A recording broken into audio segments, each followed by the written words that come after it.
Hey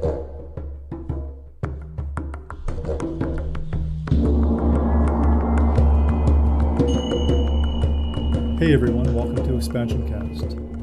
Expansion Cast is a magical podcast I created so people could find simple or unconventional solutions to expand their personal awareness and experience. This podcast is dedicated towards revealing people's divine truth and how that divine truth works its way out into the world, one by one, helping liberate each of us on our personal path to freedom. If you love this podcast, please give us a rating and share. Corinne, tell me, what are you doing here? What are you doing here on Earth? Wow, just launch into the biggest question ever, right? That's a really great question.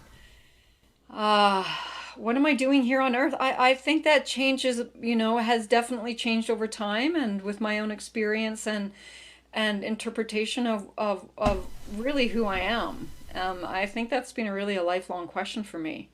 So, and that's really been evolving since a really young age. So, if anything, really interestingly, over the last several months or a few months, I would have to say, I've had to really sit with that question. What am I doing here on this earth at this time?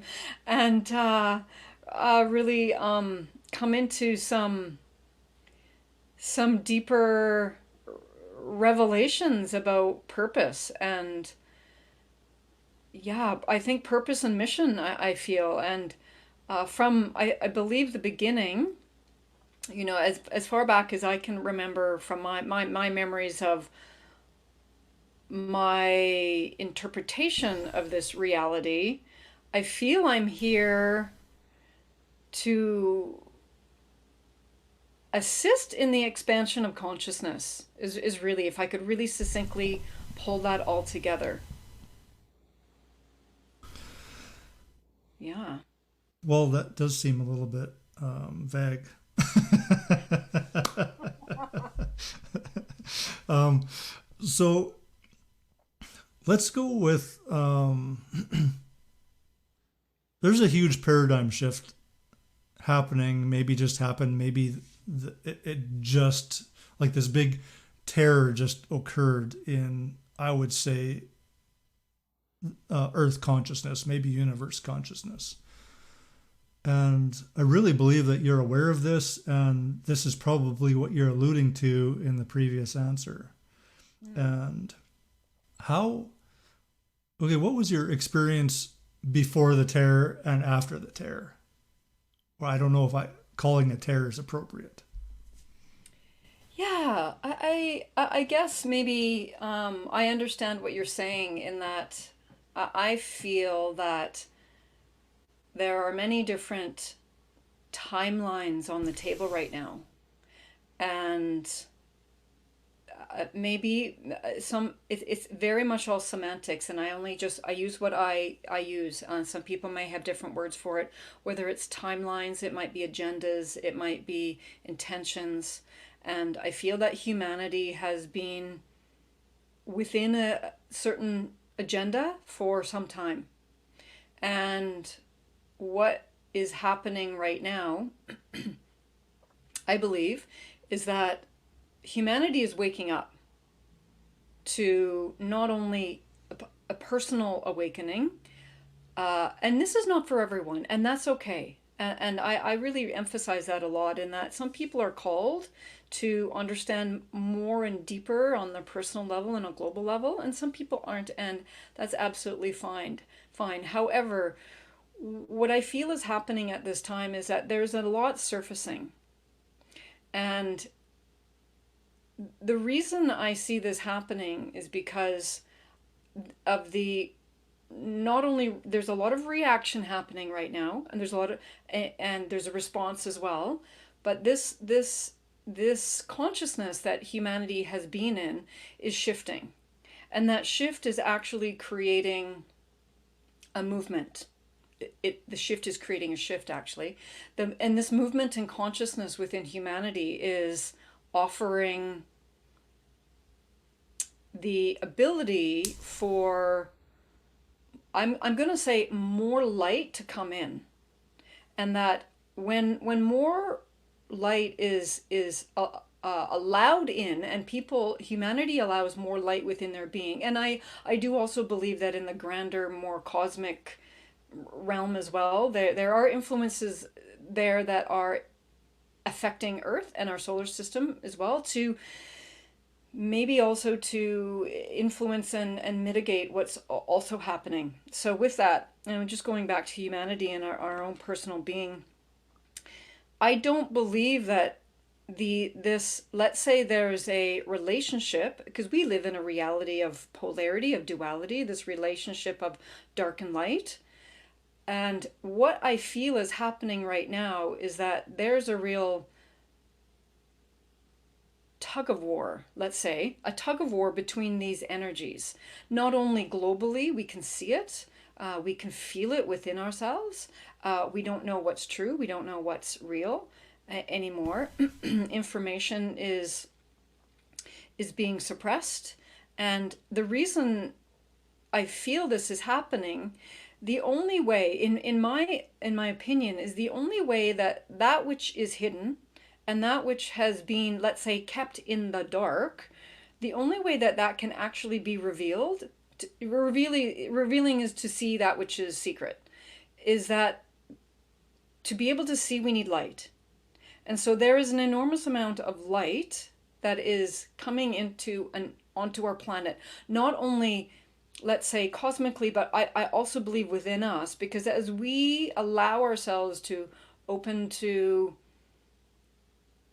more of who we are, the expansiveness of who we are, we allow ourselves to open to the light of who we are and the truth of who we are. And now I'm not even talking about the truth of out there. I'm just talking about what is my personal truth and what is that for me. And that the more people start to become aware of that, and in fact, what's really happening right now, I feel, in this reality, is that we are being shown so much contrast. Contrast meaning, let's say, that which we don't desire.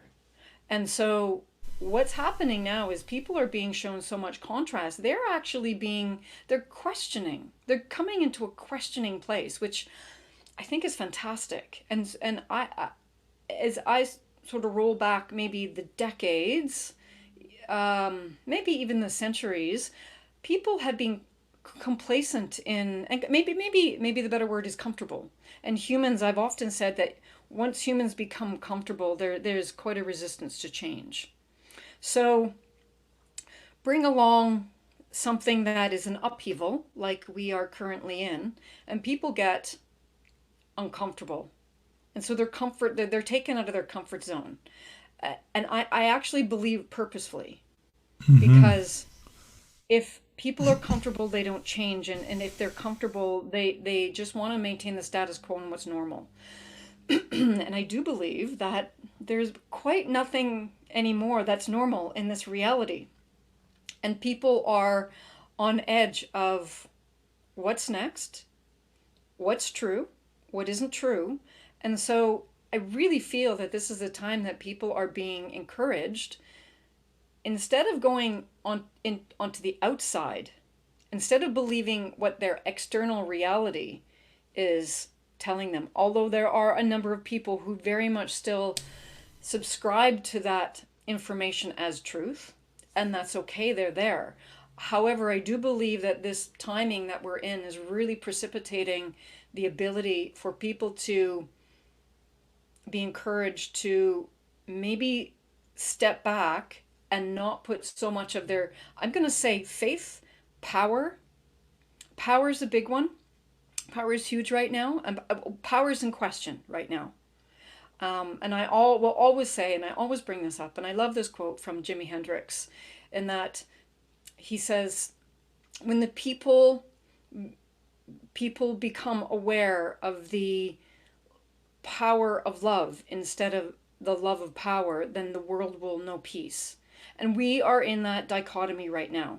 Are we? Where is that power within us? So I believe this situation we're in has really precipitated people to maybe do that 180, maybe take that power that they've put externally into their governments, into their maybe even partnerships, into their family, and that they've relied on who they were or depended on their own self-identity on the external. And we're actually being given the opportunity, literally, if for many people, not everyone, because it's been fairly busy for some, but ability to slow down, take a rest, go inside.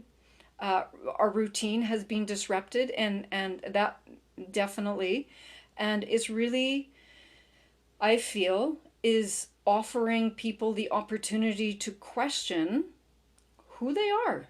And in my humble opinion, if there's any question to be asked, and it is the ancient teaching of know thyself, who are we? And when we continue to dig into that, we come to some greater understandings that we are the power, and we are the ones that hold the sovereignty over our own being, and we really begin to understand what is that glue that holds that power together. Is it control? Is it domination? Is that greed? Is that from the systems that we've been living in and existing in? And I do think that's one of the questions that has been arising in Yeah. how has that been working for us? I think, like, I can go back to one thing you said about comfort, and that comfort people are in, I think, is uncomfort. So people are comfortable with being uncomfortable, and that's breaking. Because, and I don't know if I want to say because there's more light, but because there's more awareness of the shadow, the light, the dark, and how all of those aspects of everything play together to create our sovereignty. And yeah, I think for me, that's the thing that's happening right now, is just this uncanny space where all that isn't known and all that we don't know is starting to rise up, because we're starting to see what we've been limiting in ourselves, in our power, how our sovereignty has been rooted in unhealthy dynamics. Yeah, and I can say all this and look outside and see governments and municipalities and all sorts of leaders and anti-leaders, in this negative space. I don't want to say negative space, but unhealthy space, where their power is derived from their unhealthy sense of self or unhealthy sense of safety. And that these people, things are coming to them to see that that was all an illusion, that there's something more, something greater to bind us to our divine inheritance, if that makes sense. It does make sense, absolutely. And one of the things I'll jump off of from what you were saying, our divine inheritance, and if we, to really go into that, we're looking at the source of who we are within that, and that really requires some deep contemplation. And for those of us who have asked those deeper questions, there's nothing, in my belief, there's nothing more important than getting to the root or getting to the source of not only who we are, but the intention of what is created around us. So, you mentioned, people becoming comfortable with the discomfort, and that's again with humanity. 4 or 5 months ago, it was extreme discomfort, and then that got normalized, we also then at that point we're able to, we're very adaptable. Humans are very adaptable. Although we don't like to be uncomfortable, we're also very adaptable. And although we might resist and we might not be happy about things, we're very adaptable. So definitely there may, we might maybe also in a space of being comfortable with the discomfort. And within that, I feel as well, and where I'm going with that is that what part of ourselves has been comfortable that potentially has not been to our service. It has not been in service to who we are, individually and globally. And I do believe that the more uncomfortable we get, in fact, as odd as it might sound, it's actually a benefit to us if we can break loose of the foundation that has kept us in that comfort zone. Yeah. So, what do And you call that space that you speak of, that where we're not looking after, we're not in service to our truest self? What is that? What do you call that? I'm going to call it I don't know if I call it a something. I do believe it's a perception of self. I actually see that is, where do we place our power? So if we are placing our power outside of ourselves, that's going to set us up in the foundation of who we are energetically. That's going to set us up for us as humanity, as an individual, as a human, as not taking responsibility for who we are, for who I am, for my choices, my decisions, my emotions, my reactions, and my responses. So that space, really, when we're in the illusion, you spoke about illusion, when we're in the illusion that our power is outside of ourselves and that we rely on anyone, anything, any system, any government, any religion to place our power in, that that foundation, that system ultimately will not have the strength to support us, which is what I believe is happening right now. Our systems are crumbling because of the foundation, the intention we spoke about before, the intention that they were built upon.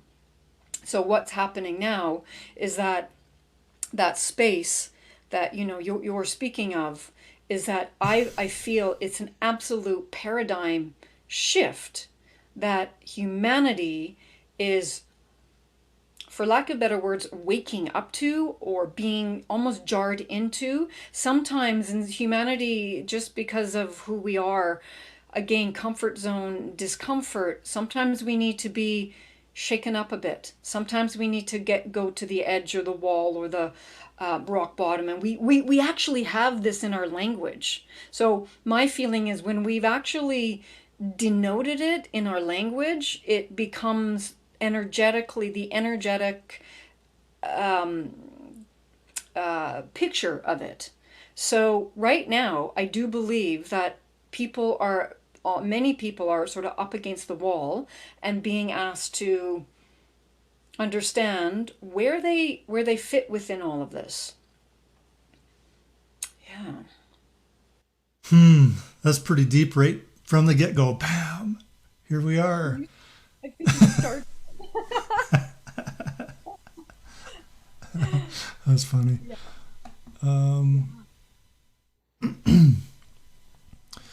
So, how can we find fun in this? Like, we're getting so deep and so into part of our mind that's maybe really contemplative. How can we make this fun? How can we make this transition joyful?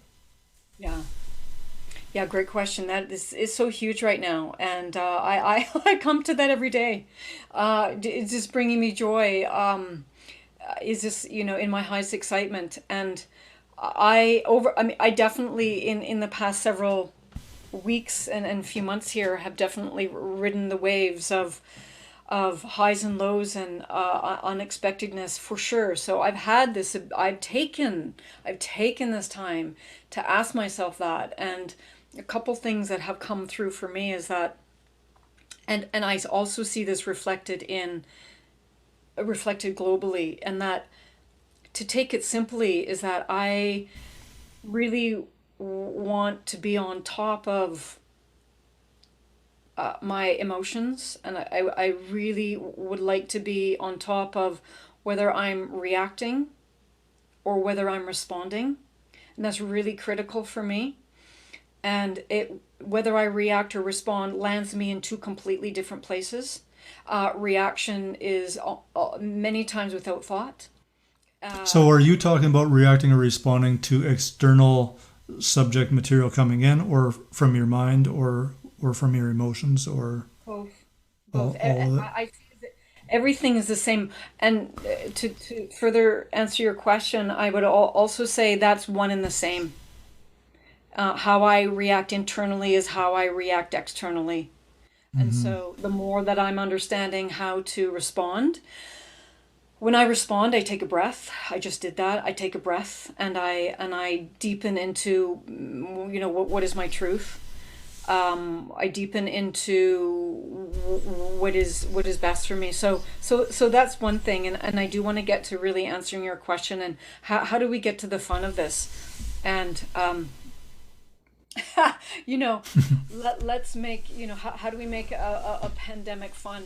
Um, I don't know that there's quite a correlation there, other than how can I live my life day by day, moment by moment.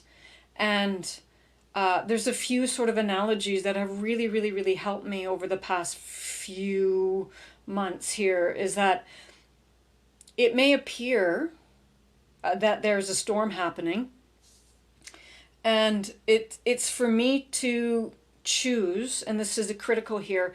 I have choice.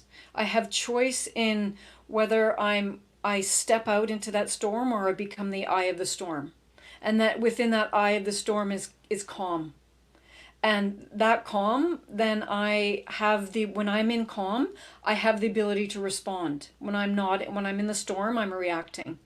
And I know personally, if I'm in a place of reaction, it's so uncomfortable for me, to the point now where I'm not even comfortable anymore with my reactions, because I know that I just haven't come from a place of peace. So in my own journey, my process is, more fun means I just feel better. More fun means I just feel I'm taking myself to a place of feeling good in what I'm saying and what I'm doing and how I'm speaking, who I'm talking to, who I choose to talk to right now, what conversations I'm choosing to have, and what I'm choosing to engage in. And it sounds very minor, but it's huge right now for me personally. And I fun think means that's perfect, though. That's absolutely it, perfect to be in that space, because you're looking after your queendom. yes. Yeah. It really is, and I feel, with any major shift, or we talk about global consciousness, and again, I am always reminded by myself to understand that my connection to me and my offering to me is what actually assists in whatever direction that not only I personally am going, but I assist in that consciousness movement. So what I'm doing on a day-to-day basis, and definitely I definitely have up and down days, but my response time, if I'm in a bit of a down day, my response time is getting shorter and shorter and shorter, in terms of turning that around or flipping that around, or understanding where that's come from, and really dig in, and what's the root of that, and why have I found that that's my emotions are surfacing, and definitely to feel, and absolutely, like, not to ever suppress emotions. And I guess I say, emotions are sort of like, as Abraham Hicks would say, our emotions are vibrational indicators to where we're at. And that's just, okay, great. That's an indicator. All right. How can I use this to then move forward? So in my day to day, and that's really what I've found over these last several weeks and months here is that being present is huge. Not taking myself into the future, and really the past, that we almost don't even have a past because it's changing so quickly. So and our reality is changing so quickly, and it's almost interestingly a force into a present moment in some respects. Now the future can hold a lot of anxiety. I understand that. Can hold a lot of resistance. I understand that. And for me, to create the fun is to focus on all of those things that I place within me that are important in, and all of those external, if you want to talk about externalizations, what am I choosing to place in my external reality? And I do want to really focus on one thing here, is that as I feel we as humanity take our power from the external and reunite it with our internal, which has always been there. And you talk about, the divineness within. That divineness or source or cosmic center or whatever, however someone would like to describe it, that's an internal place of power. If I don't feel that I'm in that place, it's because I have let it go. I'm the one letting that go. So to come back into that, to be in that space of all is well, to have trust, I'm here for a purpose. How can I best serve me? And when I'm best serving me, how can I best be in service to community? So the moment by moment, day by day, at this time for sure, is what has helped me. Movement helps. Making sure my body is moving. Oh my gosh. That's critical. And I know in the last several weeks, it has seemed like movement has been limited, but I've made sure that to mitigate that and get out. I feel for me personally, sunshine is important, being outside, being in nature. So the smallest of things, having baths, the smallest of things have really helped to reassure me that although reality looks like it's going to hell in a handbasket, it might be falling apart, that if I'm taking care of me, I feel that much more grounded. And when I feel grounded, I feel more centered. So I really do feel, how do we have fun within this? Taking care of the self, huge. We're taking care of the self, then surrounding ourselves with people who are also have the same mindset, like-minded people. And that, and doing activities and whatever brings us that happiness or joy, or listening to music or whatever that is, that keeps us in that space of not going into any realm that may have its own agenda. We need to have our own agenda. There are many agendas out there. And my feeling is that we really need to get clear, not only on our own agenda and what's best for us and what's right for us, but also our own truth. And that might be clear for people, and that might not be clear, and that's okay. And truth changes all the time. So I guess looping back a little bit into, we have decision of how we feel. And I know that for some it's like, but I wake up in the morning and I feel this way, and I had a day like that the other day, and who knows what that could have been. I'm not sure. And interestingly, I talked to someone else, and it was almost the exact same thing of waking up and feeling this feeling. And I just like, okay, this is a day. This is the day that it is, and just take care of myself. And knowingly that I can do the most that I need to do to shift that. So, but I have that power. So I really do believe in that.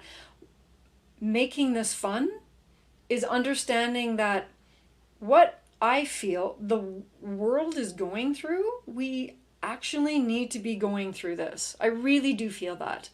And it's meant to individually. And the most incredible thing that I've taken away from this is that this just isn't happening to a neighborhood or a city or even a country, as we might hear on the news randomly about things happening in other places. This is such a global event that, we could talk to someone in Sweden, we can talk to someone in Finland, we can talk to someone in the UK and New Zealand and in Africa that they're going through something, not exactly the same, but on some level, they are experiencing this as well. So on a global level, the impact of this is so huge. And when I found out about this, I actually came back from New Zealand in the middle of March, in the middle of all of this, which was a little bit bumpy on my re-entry back into Canada. I have to tell you, because I was in this love bubble of being on some beautiful New Zealand islands back into like almost a quarantine, and I had no idea what was happening. But one of the things that I realized really quickly was how quickly I was able to adapt and understand and not resist. That became my choice. So resistance in these times, I do feel, is in opposition is to fun. So whatever decisions I make, whether it's around masks or no masks, or whether it's around going out near public places or not, and it just becomes my own personal decision in what is best for me. And I absolutely, and one of the things, and it's particularly having family as well, who I do have a father who is immune compromised, and so I've also understood that wherever anyone else is at within their own decision of what they feel is best for them, regardless of the decision that I'm making. And that has really helped me to respect other people. It's not for me to have an opinion on what other people feel is best for them. So that also ensures that I'm not getting caught up in what's right and wrong. I can only know what's right and wrong for me. And that has been, in many ways, in the big picture, sort of want to go global, my intention is to feel free. And so if I get clear on what I feel is free for me, and let everyone else have their own process on what they feel is good for them or they feel is right for them, it actually offers me a great space of freedom just to be in my space. So that was a pretty long-winded question, answer to your question. How can we feel fun in this? And I kind of went all over the place, and hopefully I feel like I want to tell you a story that happened to me on the weekend, and it feels really coincidental to everything you just said, because so I went to Waterton just for a random walk, just to get away, get in some mountains. And I decided to walk up this path. Hadn't realized how long this path was. I was wearing flip-flops, and I'm walking up this path, and then this fellow and his son and his little daughter, blonde daughter, walk past me, and the little daughter's hopping along. She's got a baseball cap turned upside down, and she's been picking wildflowers and putting them in the cap. I'm like, oh, those poor flowers. And I'm reacting. My mind is reacting to the murder of flowers, or whatever it was my mind was perceiving it to be. And for the next probably 15 minutes, 10 minutes, my mind was like trying to figure out, if I see that girl again, how can I make it so that she won't pick flowers, so that they can be enjoyable for other people, etc., etc. And I thought about a whole bunch of scenarios, and then I even thought, well, I could tell her that if she picks a flower, that maybe a fairy can't find its way home, or all sorts of things. And then I just sat there for a moment, and what does my truth say about this? And my truth said, this isn't my space to say anything. that this is her experience, her joy. And I was like, oh, interesting. And 5 seconds later, and by this time I had turned around on the path and I was walking back. And a few seconds later, after that decision, she taps me on the back and bounces in front of me with the biggest radiant smile and all beaming this joy to me and love. And it just about broke my heart. And I just sat there and looked at her eye to eye and enjoyed her joy, just as the flowers do. And it was so beautiful to experience. That's an amazing story. Yeah. It's an amazing story that just has absolutely come full circle for you. Yeah, and imagine reacting to that. Imagine, trying to stomp out that joy that she's experiencing. Yeah, Yeah. that is such a beautiful story, and I love that it really did come full circle to you, and that you were actually even what your truth shared with you is that you then were able to share in that joy of her with her. Hmm. That's so beautiful. That's amazing. That's Yeah. so beautiful. Wow, well, you definitely that was I do feel a guided, experience for you to experience. Yeah. Hmm. Wow. Thank you for sharing that. You're welcome. Yeah. Yeah, I love when that happens. It truly is synchronicity at its best. And in that joy, in the also as you share that, you're deepening into your truth and really being open. That's a beautiful thing too. You were really open to hearing whatever came through, Hmm. regardless of your opinion that you had been mulling over for a few minutes. You just were really open to hearing what was really in your truth, Yeah, even if it felt opposite to what you were thinking. yeah, and part of that is I let go of resistance. Yeah. I let go of the need to control, Yeah. and I just allowed. And in a sense, I did surrender too. But also, I guess, in a sense, I, yeah, I don't know about surrender. Yeah, I'm just wondering if surrender actually comes into that because, yeah, I don't know. I'll have to contemplate on surrender. I don't know if that's even there. I think I was surrendering way before I got there. Yeah. I mean, even I'm going to say, even for you to be open to asking the question, and this is one of my things too. Once we ask the question, we've already opened the possibility. We've really tapped it. We're asking our inner awareness to give Hmm. us our own wisdom and our insight. So had already begun that process and really seeking. So the best thing ever is that you were open and willing to not only receive but to listen to that.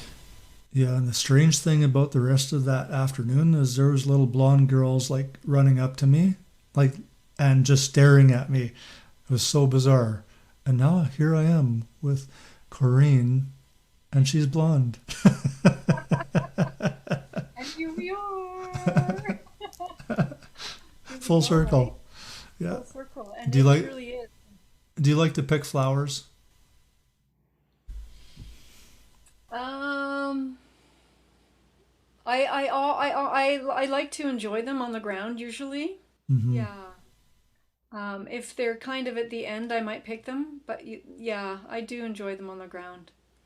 And one of the really interesting things that you were speaking of, and I just want to sort of jump off the fun and sort of kind of weave it into synchronicity, which I do believe extremely was your case in your experience in a synchronous event that I do believe was it sounds like almost was set up for you, or you set that up for you, and that when we experience synchronicity like you did, we're really feeling the alignment of who we are, and you're coming from a place of, as you share, not controlling, um, or wanting to control and then not wanting to control and then hearing your truth and your wisdom come through, and then the cosmos has this kind of like a cosmic giggle and says, well, here you go, how about this?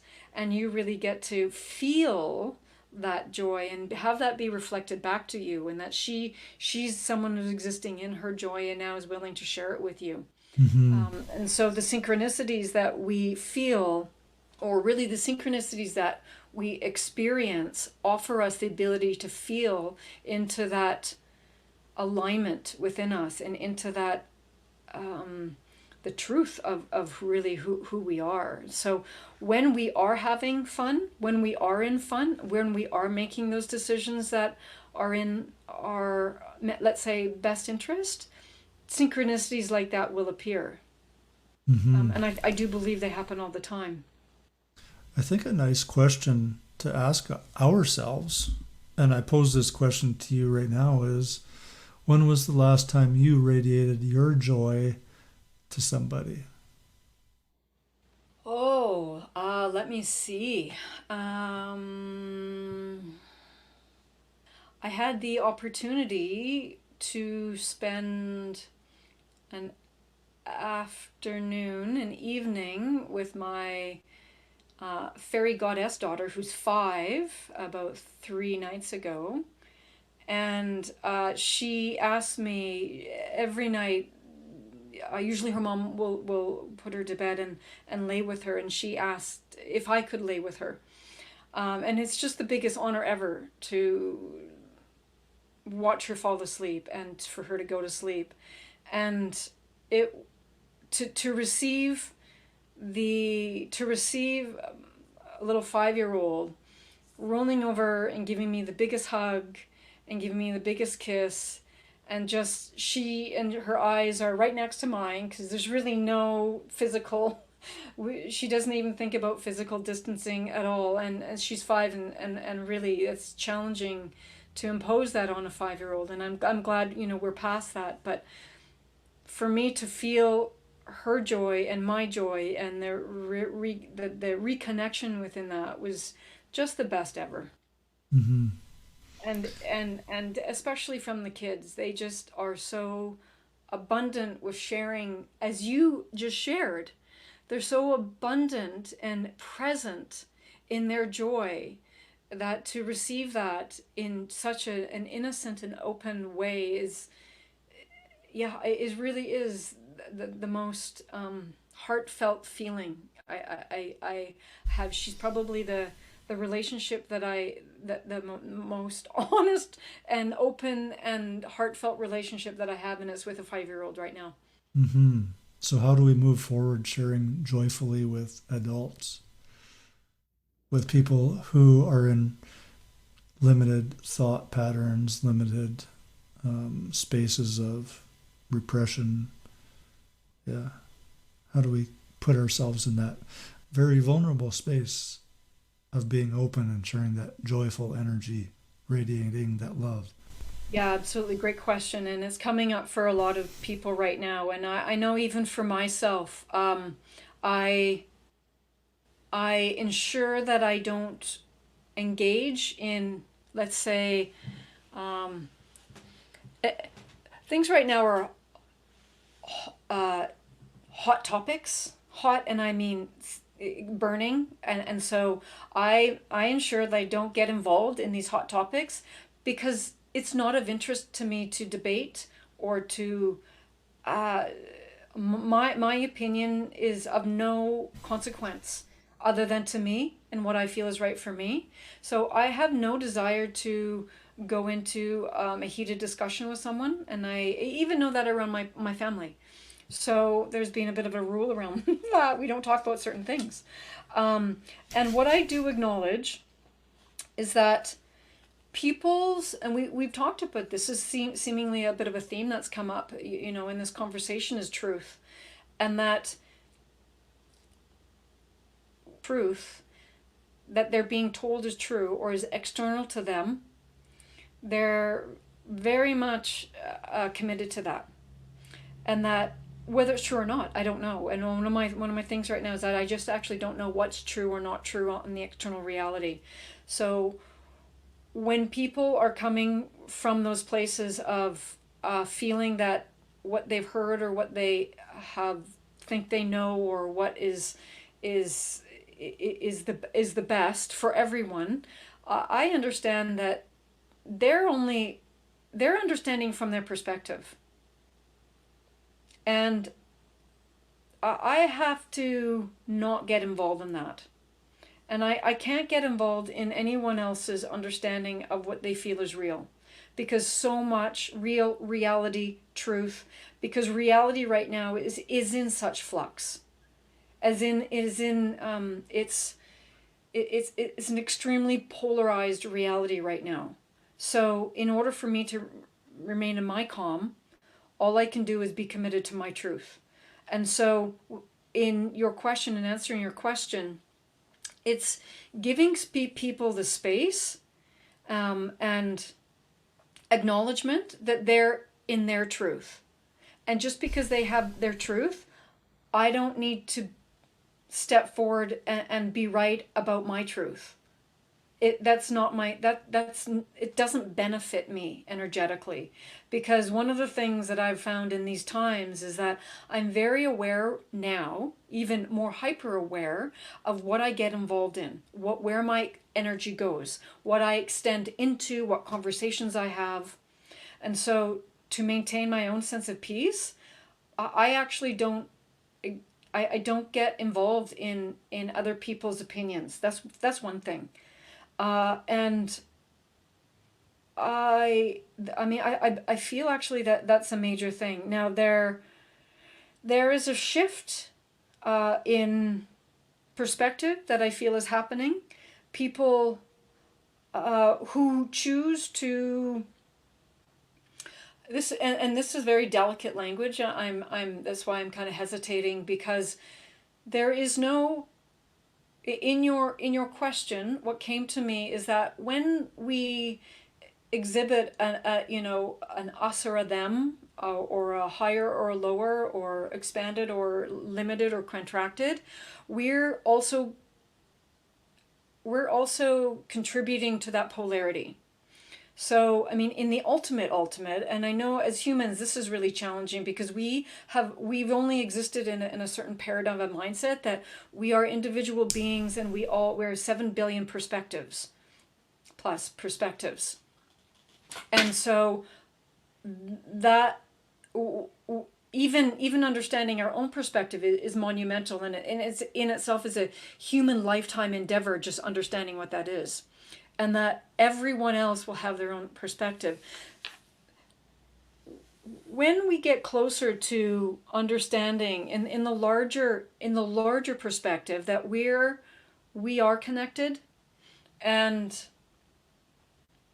let me put it this way, that aspect of me that I was maybe not aware or unconscious or not thoughtful or maybe even unkind, that I know and I remember within me and may even be still a part of me, I recognize that in the other person. So it's very helpful, and for people who are committed to their own awareness, for us to recognize that part of themselves in the other. Because as soon as we separate, that creates the division. So, yes, indeed, people are thinking things and doing things and acting in ways that I currently wouldn't act or say or do those things. But I do know that within me, that I'm no angel. Let's definitely. But the only thing I do is ask myself to have that awareness and also extend kindness, if I can, to understanding that people have their own journeys, and people are in their own awareness, and people have their own consciousness. Only when they feel necessary to expand that, and expand I mean in the most general way. It's not a good and bad, but go beyond the beliefs that we've created within ourselves. And oh my gosh, I feel like even within me, I'm continuously extending myself out of the boxes that I put myself in. So it's eternal. It's an everlasting and long journey, and exciting, and that's the whole point of it. But the box that I'm in, someone else is in their box, and it's really up to me to understand that just because we don't exist maybe in the same boxes doesn't mean that I'm any better or less or good or higher or lower than someone else. So Mm-hmm. yeah, it's a real uh, challenge right now in that. And I don't know that humanity is quite at the point of understanding that uh, if we really probably just asked everyone the same question, do people prefer peace or do they prefer war? I'm quite positive, I don't want to generalize, but I'm quite positive that the majority of people will raise their hands and say that they would prefer peace. I don't feel inherently that people prefer war and to be separated and disconnected from themselves or each other.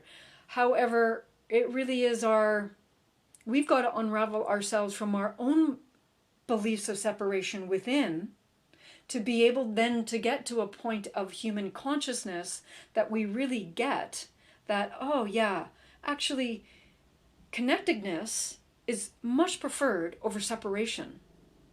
Now, these are the deeper questions that, again, we go back right to the beginning of why are we here? What's our point? Mm-hmm. Sounds all very tantric to me. And it can be woven into all of it, Yeah.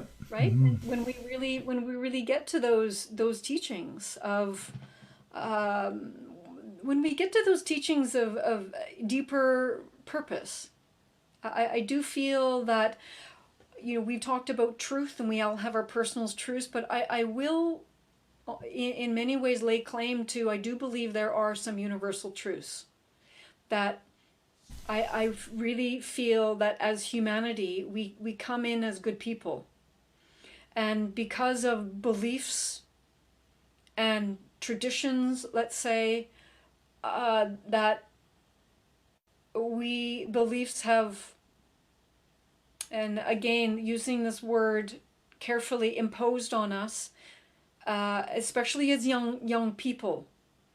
We don't have the decisions, when we're very young, to have that conscious mind to say, no, this isn't right for me. We learn behaviors. Mm-hmm. Behaviors of separation, I feel, are learned. So as adults, we come to a place of when we really want the world to exist in a peaceful place, to understand,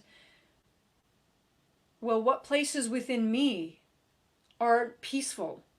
What am I still supporting within me that aren't is not I'm not supporting peace within me?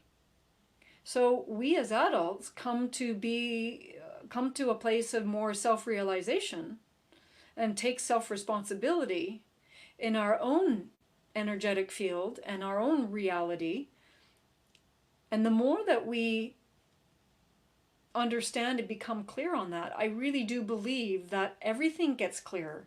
The clearer we become within, the clearer we become without. That's the law of correspondence. As below is above, as above is below. And so we really take that principle and really apply it deeply. That's probably one of the ones one of the hermetic principles that I really, really value is that as below is above. And if I ever tend to want to blame the outside for something, I really catch myself and saying, well, what of that is inside me? Mm-hmm. Mm-hmm. Yeah. How is that part of me projecting out there? Yeah. And what is it that the universe or whatever is showing me inside myself that I need to heal right now? Absolutely. Or Absolutely. move through. Yeah. Absolutely. Yeah. So as adults, and we've seen very interesting responses to events and people coming together and people wanting a message to be expressed, and how that message is expressed. Is it expressed peacefully? Is it expressed in an aggressive way? Is it expressed in a violent way? Is it so? All of these different forms of expression are based on really how that person has integrated their own space of peace, or lack of or lack of peace. And at some point, and I believe that there are enough people understanding now that adding more dissension and more war is not going to bring us peace.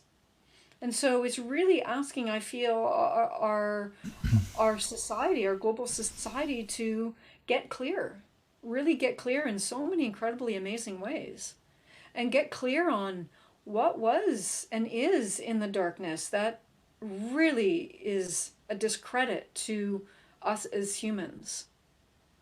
So it's happening internally and externally.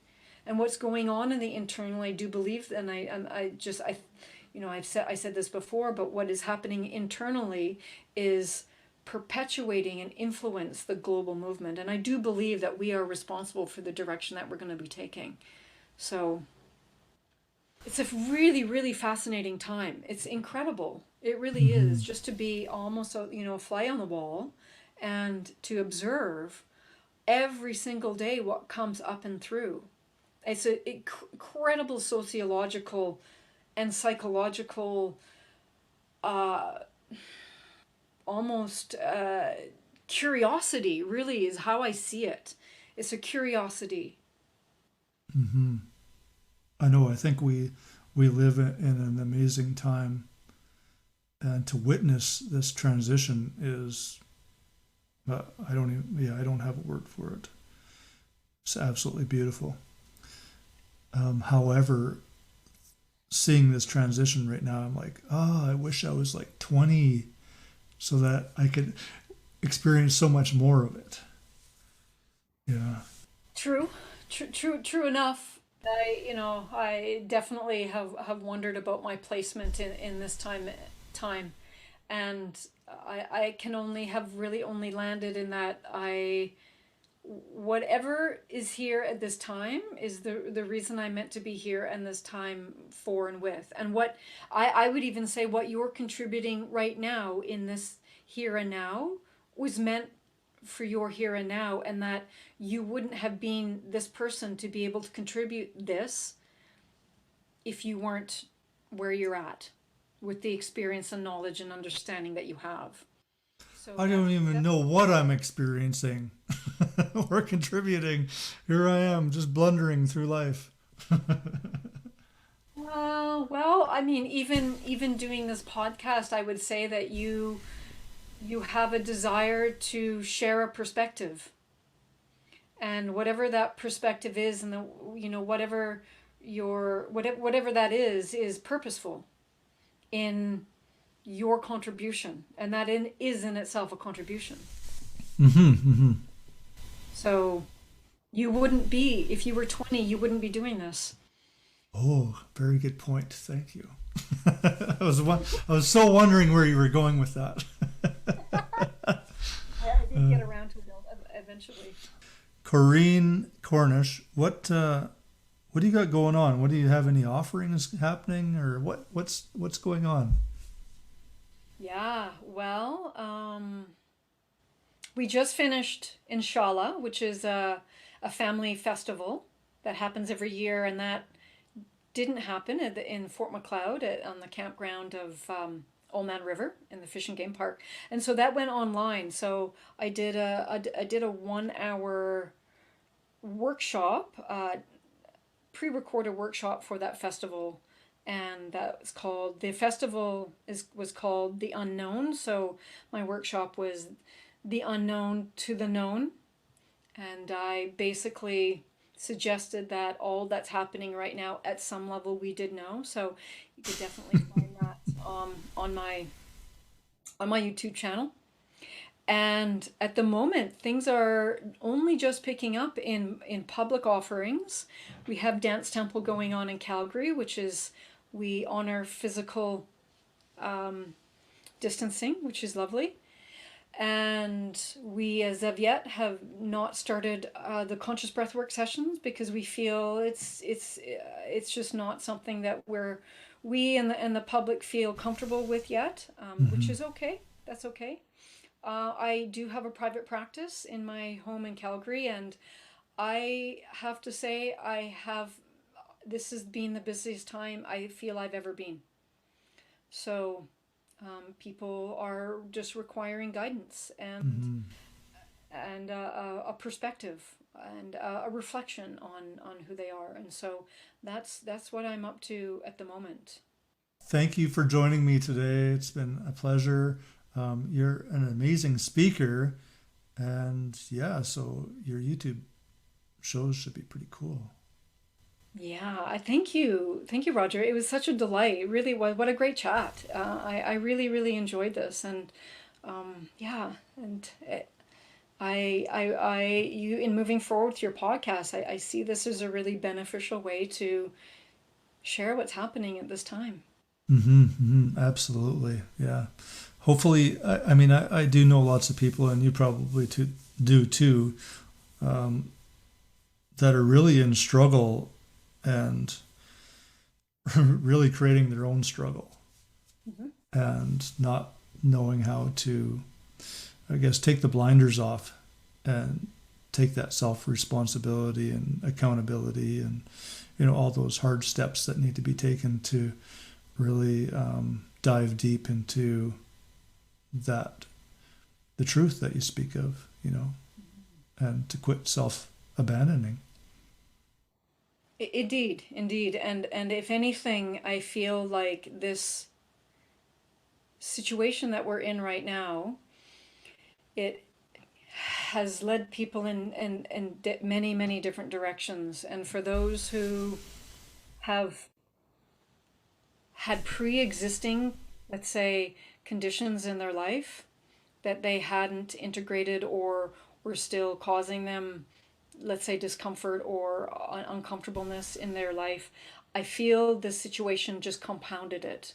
If they hadn't sorted or integrated their personal lives out, or say their work or their relationship, or if it may be a matter of depression or whatever that was, I do feel that this is a compounding situation, and so that's definitely a great challenge, definitely an even greater challenge, because limitations and restrictions have been even imposed on us as a community. So with that, what I do suggest is not jumping from despair to joy in one leap, and that's not reasonable. It's very, very small steps, the smallest steps that a person can make, and whether it's they turn on some music, turn on a song they like, or whatever that is for them, the smallest of steps.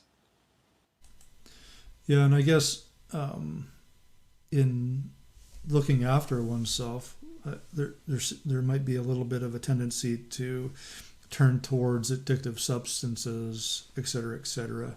And I think it's really wise, especially at this time, to recognize if we're using that as medicine or a way to stay rooted in an unhealthy behavior or an unhealthy paradigm. Indeed. We have tools in our lives, and tools can offer us the ability to help us. And it's when those tools are used to a point of excessive that it becomes problematic. And I have witnessed very closely that this situation has led people towards substances where it offers them a feeling of escape and disconnection, because they're not in that moment. Well, literally they're not present, but then they don't have to think about things. If anything, it creates more separation. And so, and I from my experience as well, it actually causes deeper grief, because there's even a deeper separation within the self and one's truth. So I would recommend that if people are at the point of feeling they're in excess of whether it's a substance or whether it's an emotion or whether it's a behavior, and in an excess that they don't feel they have control over anymore, that they seek help. Absolutely, yeah. They do go and find someone that they trust, that they feel that they can receive guidance from, and because granted, and I feel everyone would agree that this is almost like a pressure cooker. So if we were already in a pressure cooker, this only adds to that, and we don't want that top to blow off, or us to express in ways or behave in ways that will deteriorate who we are. Yeah, become deeply self-destructive. Yeah, that's not a great place to be. No. So thank you for joining me today. My pleasure. This podcast is Expansion Cast. Thank you for listening. If it's in your ability to support this podcast, you can do so at patreon.com/expansioncast.